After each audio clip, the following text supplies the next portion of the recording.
10 choses. Donc il ne faut pas être désespéré. Shaitan est à l'origine de tout chagrin. Le chagrin affaiblit le cœur et déprécie la détermination et il nuit la volonté. Ce qui est le plus apprécié pour Shaitan, c'est le chagrin. C'est de voir le croyant chagriné, car le chagrin mène à la dépression. Et le déprimé succombe au désespoir et rejette le monde entier, y compris les adorations, et c'est d'ailleurs ce que souhaite le Shaitan. Une fois, je vous ai raconté l'histoire de Urwa ibn Zubayr qui a perdu sa jambe et elle a perdu son enfant le même jour. Elle a perdu son enfant et elle a perdu sa jambe.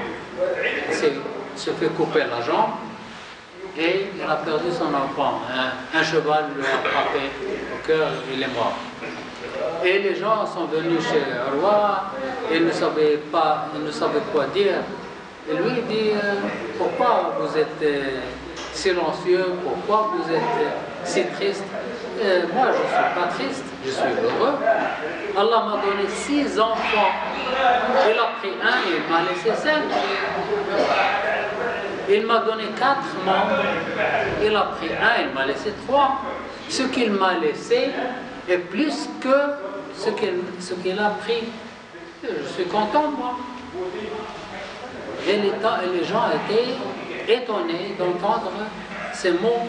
Le roi était présent, et le roi était un membre de la famille du roi. Et il a dit à Urwa, demande cet homme de te raconter son histoire. Il y avait un homme aveugle. Et l'homme commence à parler et dit, moi, j'étais fort, j'étais riche, j'avais une grande famille et j'avais beaucoup de bétail. Et j'avais tellement de bétail que la ville devient très étroite pour moi. Alors je suis sorti de la ville, j'ai construit une maison hors de la ville pour mes bétails et tout. Et j'étais très riche, j'avais de l'argent, j'avais tout. Un jour, il a plu et il y avait une inondation et l'eau, j'étais absent, j'emmenais mon fils, un petit enfant, j'étais absent avec lui et il y avait l'eau qui a ravagé tout, et elle a ravagé la maison, les habitants, les bétails, tout. Lorsque je suis revenu, j'ai trouvé le désert. Tout le monde est mort. J'étais alhamdoulilah. Et j'étais en train de faire les ablutions. Mon fils était à côté de moi. Un loup est venu, il a pris l'enfant de la nuque et il s'enfuit. J'ai couru, je ne l'ai pas attrapé. Il a emmené mon enfant, il l'a mangé. Et je suis revenu pour prendre le chameau. Le chameau s'est enfui, j'ai couru après elle. Alors elle m'a donné un coup de pied au visage, j'ai perdu la vue. Et j'ai dit, oh Allah, je connais que c'est une épreuve. C'est un examen pour moi, c'est une épreuve. Je dois passer. Tu fais ce que tu veux de moi. Je t'aime. Je suis content de ce que tu fais de moi. Alors, cet homme, il connaît bien le 6e pilier de la foi.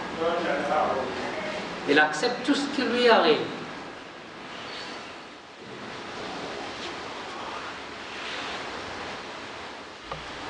Et qu'est-ce que Shaitan attend?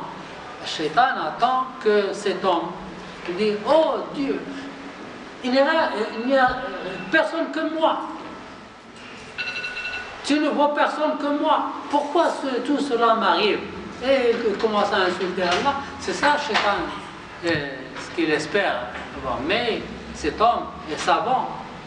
Il dit, oh Allah, fais ce que tu veux de moi. Je t'adore et j'accepte le sort. Le sort qui vient de toi, je l'accepte.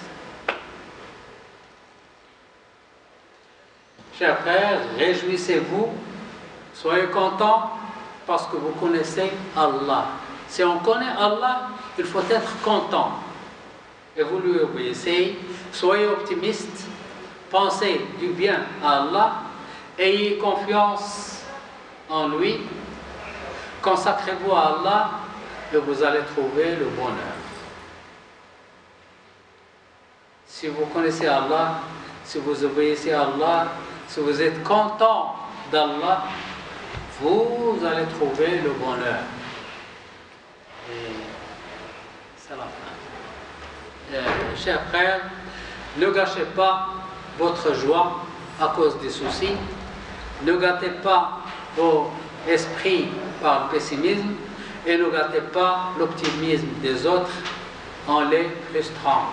Vous dites, et maintenant tu as perdu le travail, qui va t'emmener le panier? Et maintenant tu as perdu ton enfant, qui va te rembourser? Et maintenant, non, il faut encourager les autres. Vous dites, alhamdulillah, tu as perdu ceci, alhamdulillah, Allah va te récompenser. Tu as eu ceci, Allah va te récompenser, etc. Encouragez les gens, encouragez vous-même, encouragez les gens et ne rendez pas les autres optimistes, ne soyez pas pessimistes, ne rendez pas les autres pessimistes.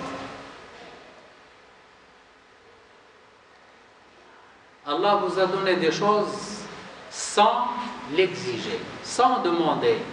Allah vous a donné les membres, la voix, l'intelligence, la famille, etc.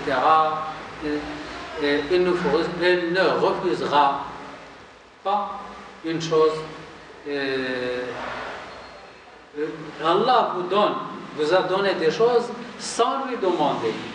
Alors, demandez-lui ce que vous voulez, il ne va pas refuser. Quelle valeur aurait l'argent du monde entier et les trésors du monde au moment où l'homme agonise? Imaginez que vous êtes roi du monde.